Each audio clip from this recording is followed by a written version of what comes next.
Yo, so today's versus battle is Void Shiki versus Featherine. I want to say thanks to Ved for allowing me to use his cosmology so I could scale Featherine. With that, let's get right into the video. To start off with Featherine, we know the human world holds an infinite hierarchy of higher dimensions. These dimensions have RF transcendence as well, with even the human world seeing things like Cthulhu's mythos and the journey to the west as fiction. This is actually valid as in the world of light novel school, which is an upper layer of this world, there's only one person who claims to be a witch. So in the human domain, any fiction is true as a lower layer. There is also an infinite hierarchy of mirrors which governs binary options, mirrors representing binary digits where the first one is 0 and the second is 1. Each mirror transcending the previous one, creating an inaccessible hierarchy where something infinite in one mirror is non-existent compared to the next. So these mirrors inaccessibly transcend each other. With a infinity mirror concept involves two parallel mirrors,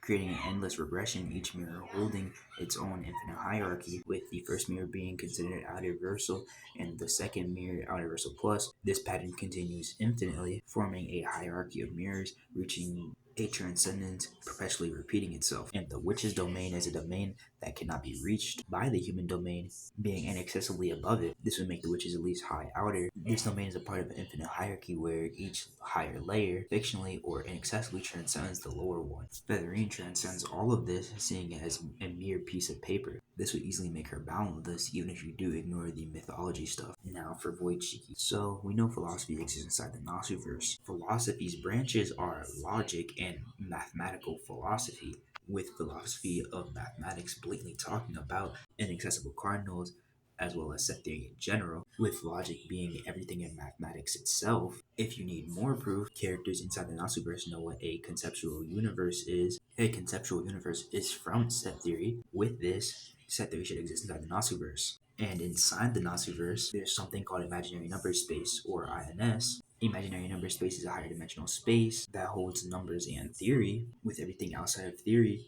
being vague inside of imaginary number space. That means that they would exist inside there in a dimensional form. This means basically all of the BSBW tiering system exists inside of imaginary number space. This makes sense because imaginary number space holds all possibilities, and which would transcend all of this due to the root's indescribable nature, transcending over anything and everything. That would mean she would transcend cardinals like the Barclay cardinal. I'll put the cardinal tiering on the screen and the BSBW forum for this in the comments. With this, who I think wins? Without the Cthulhu mythos and mythology, I doubt Featherine can stand much of a chance. But with it, it would be a lot more equal fight. But due to Boishiki's transcendence, it really wouldn't matter much. But yeah, with that, peace.